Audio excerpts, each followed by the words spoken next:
grade 12s, welcome to the lesson. Today we're going to be working through the first couple of pages of your finance module and really focusing in just on these first few formulae that we've been introduced to.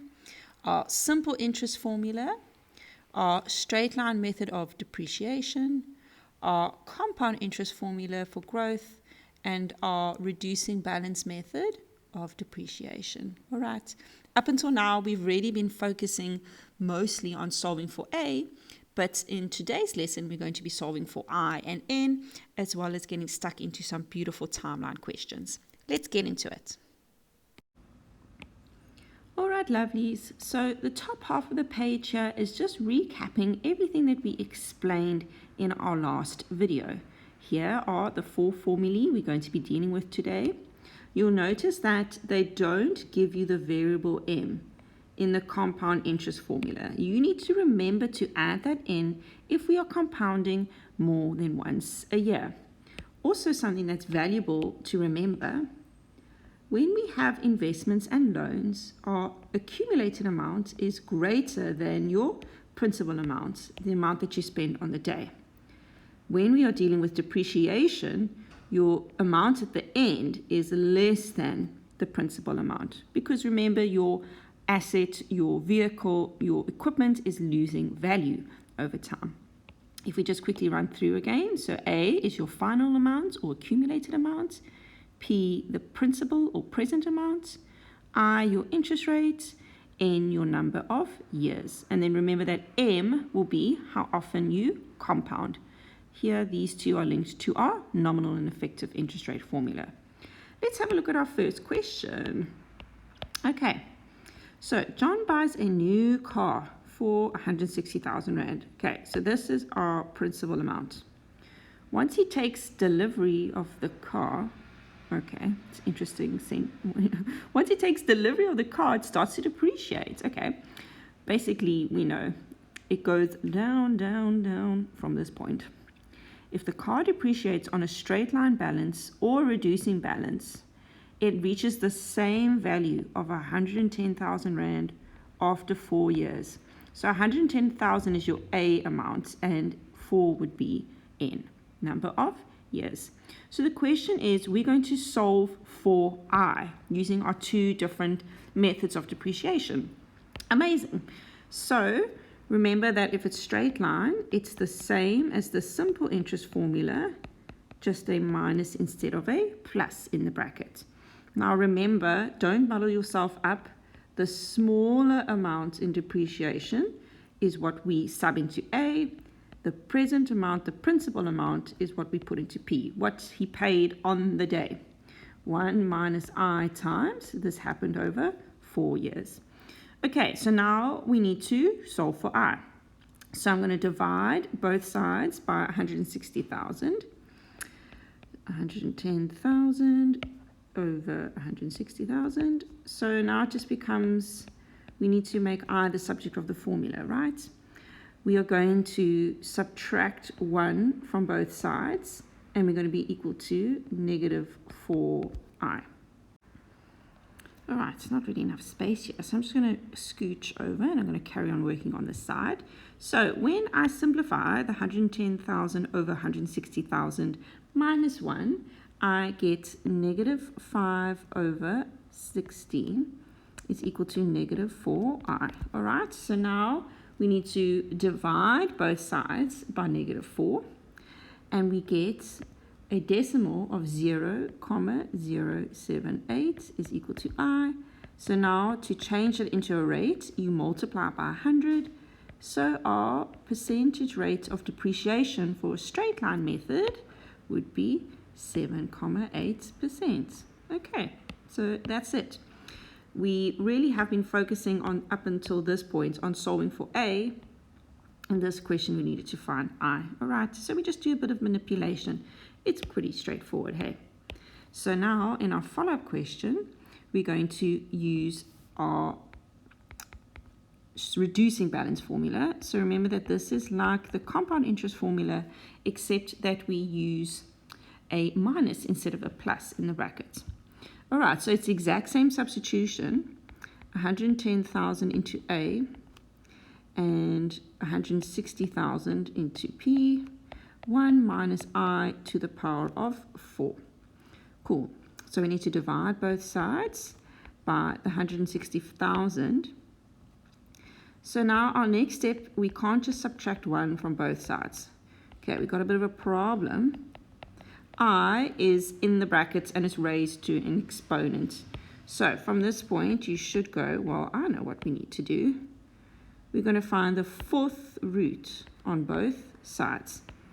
So we're going to have 110,000 divided by 160,000. We're going to find the fourth root of that, subtract 1, and that would be equal to negative I. All right, so remember, I'm subtracting 1 from both sides so that I can isolate this I. Simplifying all of this. So I punch this into the calculator. Make sure that the minus 1 is not underneath the surd. Hey, it must be separate next to the surd. It's a separate term. Simplifying all of that, we get negative 0,089. Oops, this is a negative I over there as well, hey? Is equal to negative I. So now we divide both sides by negative 1 and you times by 100 to convert it into a percentage. So it's going to be at 8,9%. All right, so we see that to get to the same value over the same time period, we're going to need a higher rate of depreciation using reducing balance versus our straight line. Okay, that was awesome. Let's go on to our next question. All right, let's see. This question also wants us to find the rate of depreciation. It also wants us to solve for I, correct to 1 decimal place, for an item to become a quarter of its original value after 9 years. Some of you might be saying, but Claire, they didn't tell me an A or P amount. They didn't say what they paid for it today and what it's going to cost 9 years in the future. But we know it's a quarter of its original value. So let's say that today I paid X Rand, and a quarter of that, you could write a quarter X or 0,25X. Those variables, those X's will fall away when we divide both sides by X. So let me show you. Straight line depreciation. So we know that that is what it is after depreciation, the smaller amount equals P, what I paid initially, 1 minus I times number of years, 9. So now I divide both sides by X, and this is what I was saying earlier. So your variable X falls away. If you wanted to grade 12s, you could have worked with 1,000 Rand and then it becomes 250, or just any amount of money, as long as your principal amount is the bigger amount and then your accumulated amount will be a quarter of whatever you chose. So we're going to subtract 1 from both sides, and that will be equal to negative 9i. So this will be negative 0,75 is equal to negative 9i.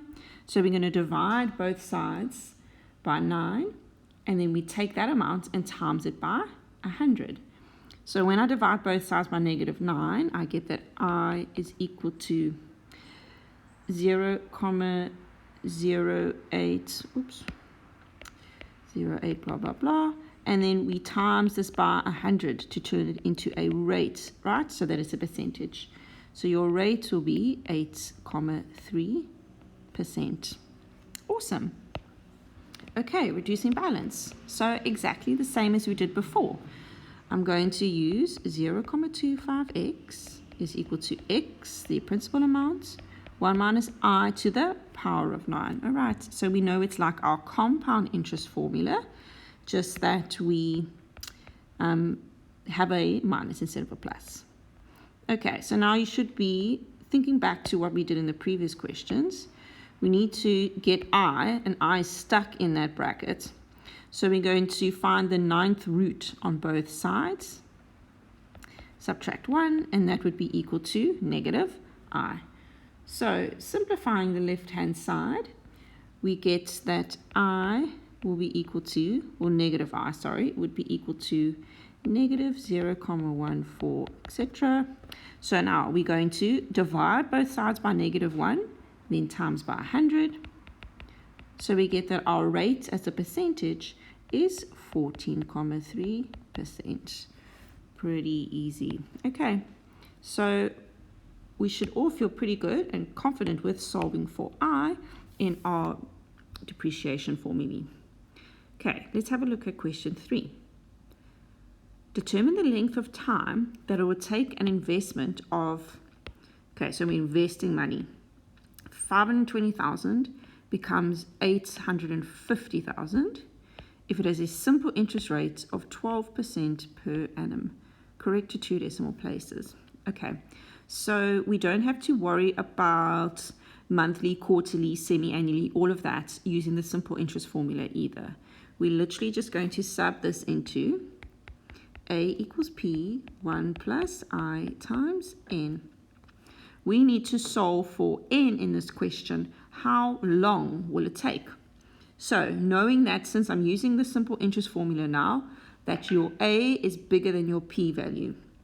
So 850,000 is equal to 520,000. 1 plus 0,12 times N. Remember, you take your percentage, you divide it by 100, and that gives you your decimal, which you sub into I. Okay, so now we need to solve for N. So we're going to divide both sides by 520,000. We are going to subtract 1 from both sides, and we're going to be left with 0,12 N. So when I simplify the left-hand side, I'm left with 0,634, etc. And we need to now divide both sides by 0,12 to solve for N. And that will be the number of years. It said correct to 2 decimal places.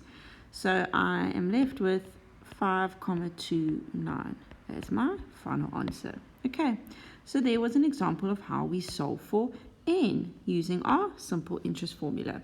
Pretty straightforward. So question 4, exact same story, just using our compound interest formula. Awesome. So A equals P 1 plus I to the power of N. Right, let's just double check. 520,000 to become 850,000, 12%. Careful, Claire. 12% compounded monthly. So what does that mean? We got to do this whole story. Divide by M times by M. Okay, because we are earning interest more than once a year. No problem. So 850,000, my accumulated amount, is equal to the principal amount of 520,000. 1 plus 0,12. Now compounded monthly. So over 12 to the power of, well, we don't know how many years it is, just that it's compounding monthly. Okay, so again, we're solving for N, and I know that you're thinking already, N is in the exponent. How am I going to solve for N? And I think you know what we're going to do. Okay, so let's just keep going here. We're going to divide both sides by 520,000. And we can't subtract 1 from both sides. Why? Because it's in that bracket, right? So at the moment, it's just 1 plus 0,12 over 12, which will simplify to 0,01 to the power of 12n. Okay, so now what? Well, let's just simplify the left-hand side. So the left-hand side will just become 85 over 52 is equal to 1,01 to the power of 12n. What should we do, guys? What does this look like? We can use logs. Amazing. So remember, it doesn't matter if the bases aren't the same on either side. We know we can actually always use logs to solve for our variable in the exponent. So what happens? 12n will equal log, right, your base, which is 1,01, and then our answer, our value there on the left-hand side, 85 over 52. So we punch this bit on the right-hand side into our calculator, and we get that 12n is equal to 49,38. Lots of decimals, and now I'm going to divide both sides by 12. So the number of years to 2 decimals will be 4,12 years. Okay, looking good. And let's see if logic prevails here. So what I mean is, do you think it would take more or less time for money which is being compounded? Would it take more or less time in comparison to if I invested it with simple interest? So we know it would take less time to grow to that accumulated amount because we are not only just using compound interest formula, but we are compounding monthly. Here, remember, we were only earning interest once a year. The power of compound interest. Awesome. So that was a really cool question, solving for n using our compound interest formula. All right, let's have a look at question 5. John has 25,000 Rand to invest over 6 years. He is offered an interest rate of 13% per annum simple interest. What rate of interest compounded annually should he be offered for the compound interest option to be better? Okay, that's a pretty cool question. So we're first going to figure out what is the accumulated amount John would get if he invests at 13% simple interest over 6 years. Right, so that accumulates to 44,500. So now into our compound interest formula, our principal amount will be 25,000. Our accumulated amount will be 44,500.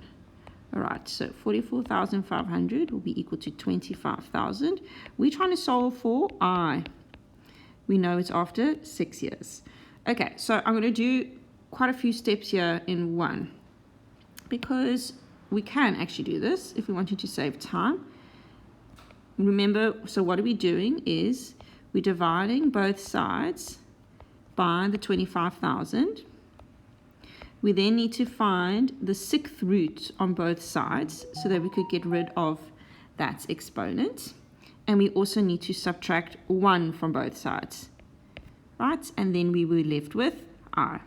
And then what we're going to do is we're going to take all of this, what it simplifies to, and multiply it by 100 to change it into a rate. So the left-hand side simplifies to 0,101 ... So now we times by 100. So therefore your percent would be 10,1%. So basically anything that is greater than 10,1% would be then the better option. Okay, so I suppose we should just finish that off by answering the question. So I'm just going to write it here. Therefore any rate above 10,1%. Okay, remember you must look to actually answer what their question was. So we've done all the calculations. If it was 10,1%, it would be the same.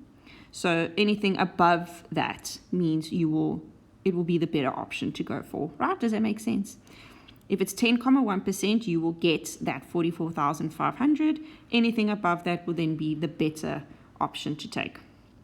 Cool. Happy with that? I hope so. These questions are nice and easy. Hey, let's see what 6 has in store for us. Okay, cool. John again. John's rolling it. He deposits 15,500 into account. Ooh. Interest rate for the first 2 years, okay, changing interest rates question, is 10% compounded quarterly. It then changes to 8.5% compounded monthly for the next 3 years. Oh, another percentage change. It then changes to 11% compounded semi-annually thereafter. How much money will he have in his account after 7 years? Okay, cool. Awesome. This is a timeline question. We love timeline questions. There are lots of marks and they're super easy. All right, so what we do is we just draw a line for ourselves, and I'm going to put little notches in my line, right? So we have the beginning of our investment period we label as T0, and it says it's happening for 7 years. How much will be in the account after 7 years? Okay, so stuff is happening along the way. At year 2, because we say that we have, let's see, 10% compounded quarterly for the first 2 years. So this area here, 10%, so 0,1, if you compound quarterly, divide by 4. What happens next? It then changes to 8.5% compounded monthly for the next 3 years. So T5. So it's about over here. All right, so T5, we are dealing with, what's our interest rate? 8.5%. So from year 2 to year 5, we now change 0,085, and we were compounding monthly. So we divide that by 12. And then 11% compounded semi-annually for the rest of the time. So from year 5 to year 7, 11%, so 0,11. Remember, I'm just dividing by 100. Semi-annually, we divide by 2. Okay, so that's your timeline. And we just got to start off with the 15,500 in the very beginning. How much do I have at the end? So let me actually show you. It's really easy to answer this question. So we are using our compound interest formula, but with the adjustments with the variable m, because we are earning interest more than once a year throughout. Okay, so we're going to say, so therefore your accumulated amount will be equal to the principal amount that we start off with.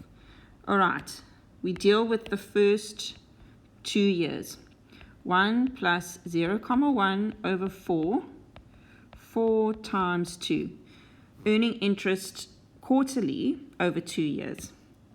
It then changes that amount of money, then starts earning interest at 8.5% monthly for how many years? It was for 3 years. So 12 times 3. And then we just need to deal with our last change of interest, which was 11% semi-annually. So we just say, all right, we're going to take that money now, which is earned interest, and it's now going to be earning interest at 11% semi-annually for 2 years. Okay, so if I just talk through this all again, so your initial amount earns interest for 2 years compounded quarterly. That amount of money now earns interest at 8.5% monthly for 3 years. That new amount of money earns interest at 11% semi-annually. So, I mean, you really could work it out piece by piece. But just multiplying like this with the changing interest, we're going to arrive at the same answer. Okay, so you can actually just punch that all into your calculator in one go.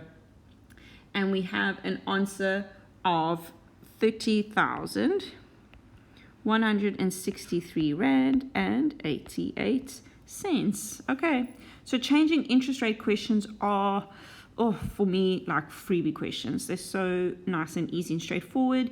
When there are deposits and withdrawals and all of that, that's when our question can be a little bit more complicated. But if it's just changing interest rates, marks in the bank. Okay. Question 7. All right, so this one looks interesting. Let's see what's happening. John deposits 20,000 into an account with an interest rate of 9% compounded quarterly. 3 years later, he deposits another amount of X Rand. Okay, so there's a deposit, we don't know what it is. 2 years after that, okay, so 2 years after the deposit, the interest rate changes to 10% compounded annually. At the end of 8 years, he has 63,062 Rand and 27 cents. Determine the value of X. So that's really interesting. We know what he started off with. His principal amount was 20,000. His accumulated amount was the 63,000 after 8 years. We have to figure out what that deposit was in the middle. So I think setting up a little timeline here will be super useful because so much is going on, right? And the timeline just gives me a nice little visual representation of what's happening. So we know that this is 8 years.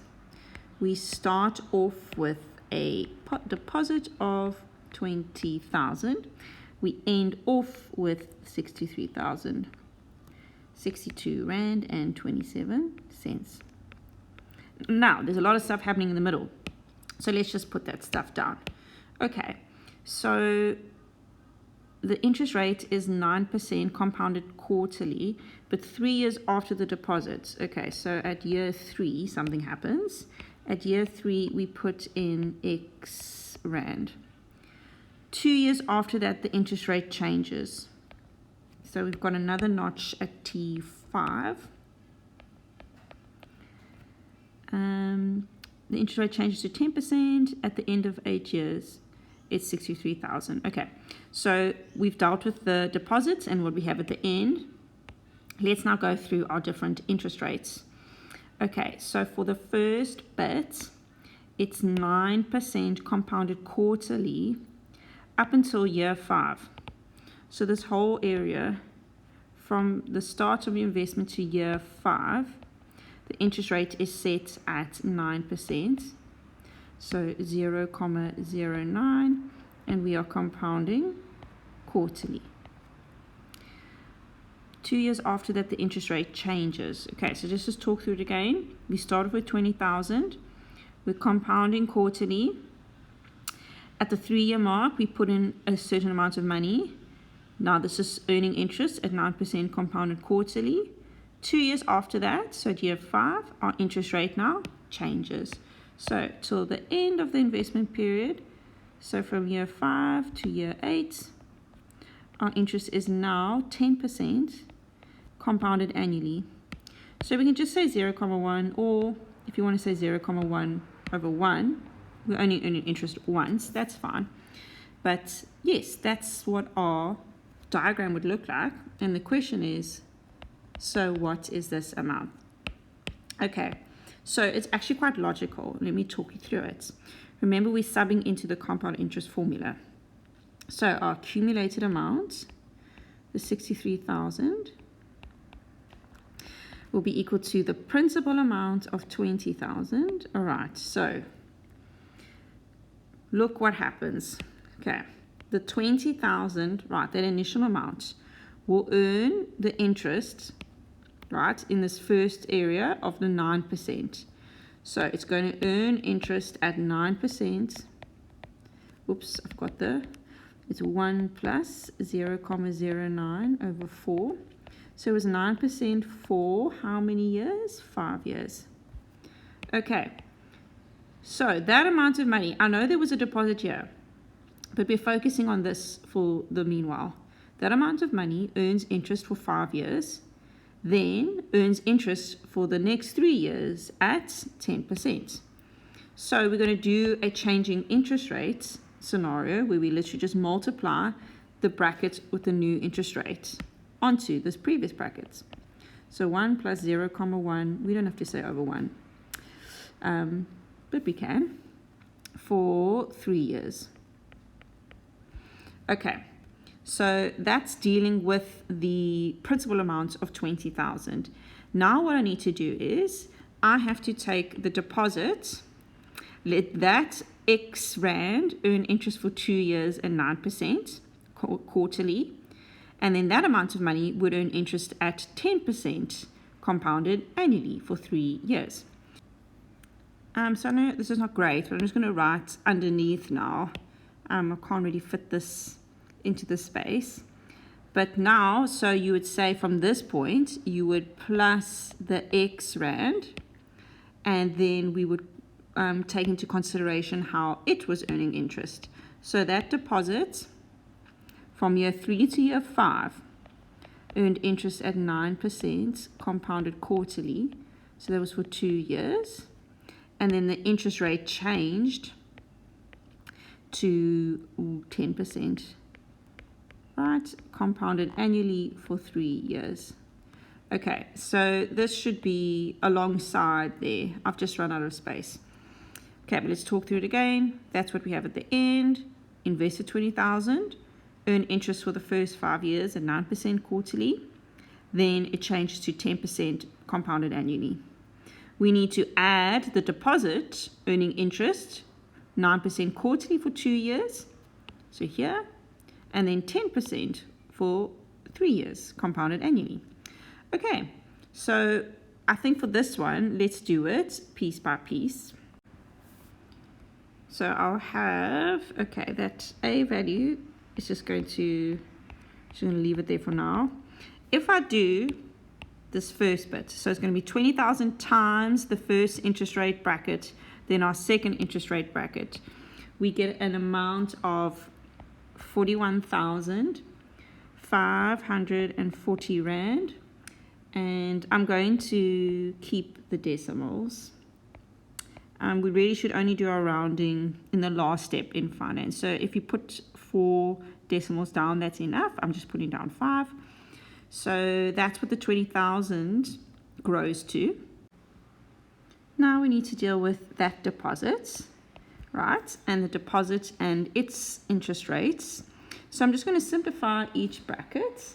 So this becomes 409 over 400 to the power of 8. And this just becomes 1,1 to the power of 3. All right. Okay, so this is where we're at now. We are not going to divide both sides by the 41,000. All right. Do you see how these are separate terms? So you're actually going to subtract the 41,000 from both sides. And then we'll be left with that X and its interest rates on the right-hand side. So 63,062 Rand 27 cents minus all of this will be equal to X and its 2 interest rate brackets.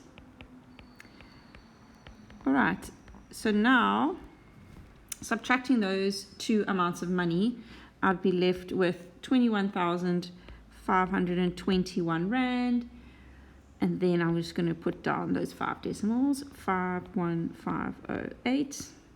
All right, so now you should realize what our last step should be. Yes, we're going to divide both sides by those brackets. Okay, so the 21,521, 51508, we're going to divide that by the 409 over 400 and the 1,1. Okay, and that'll be equal to X. So when we divide and simplify, let's see what we get. We find out that deposit was 13,532 Rand and 82 cents. Okay, so that would be your final answer. So this was a super juicy question, really cool, really nice. And yeah, I think the nice thing about finance, it feels like a chapter which just makes sense. I don't know, it's just really logical and straightforward. So anyway, that was our last one that we had to cover today.